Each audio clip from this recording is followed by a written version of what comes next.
संतोष देशमुख हत्या प्रकरणातील मुख्य आरोपी वाल्मिक कराड आणि सुदर्शन घुले यांना बीडच्या जिल्हा कारागृहात मारहाण झाल्याची माहिती समोर आलेली आहे। एका वृत्तवाहिनीने सूत्रांच्या अहवालाने ही बातमी दिलेली आहे। मोकोका कायद्याअंतर्गत आरोपी असलेला वाल्मिक कराड आणि सुदर्शन घुले हे दोघे सध्या बीडच्या कारागृहात कैद आहेत। तसेच संतोष देशमुख हत्याकांडातील इतरही आरोपी त्याच तुरुंगात आहेत। याच दरम्यान किरकोळ कारणावरून अन्य कायद्यांनी वाल्मिक कराड आणि सुदर्शन घुले यांना मारहाण केल्याची माहिती समोर आलेली आहे।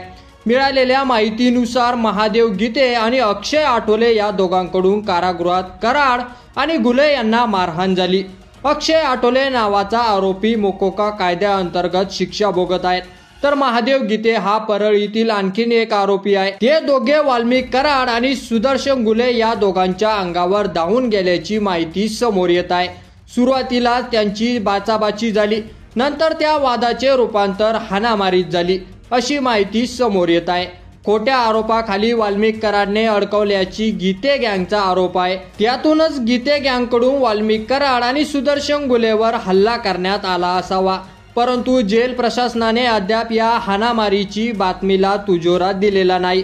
तुरुंग प्रशासनाने या संपूर्ण घटनेचा तपास सुरू केलेला आहे। कारागृहातील सुरक्षा व्यवस्था आणि कडेकोट करण्याच्या दृष्टीने उपाययोजना केल्या जात आहेत।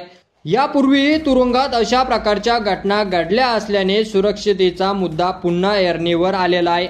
भाजप आमदार सुरेश धस आणि संतोष देशमुख हत्या प्रकरण लावून धरणाऱ्या सुरेश धस यांनी ऐकून या प्रकरणावर प्रतिक्रिया देत म्हटलं की महादेव गीते आणि अक्षय आठवले यांना वाल्मिक कराडने खोट्या गुन्ह्यामध्ये अडकवल्याचा राग असू शकतो।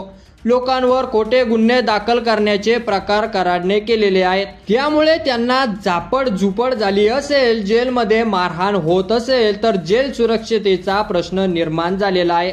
त्यामुळे संतोष देशमुख यांच्या खून प्रकरणातील आरोपींना अमरावती आणि नागपूरच्या जेलमध्ये हलवावे अशी मागणी सुरेश धस यांनी केलेली आहे।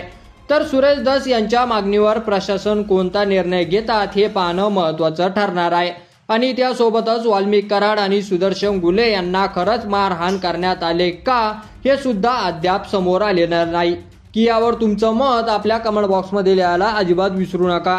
आणि असेच नवीन व्हिडिओ पाहत राहण्यासाठी आपल्या मराठी एल्गार या यूट्यूब चॅनलला सबस्क्राईब करा। धन्यवाद।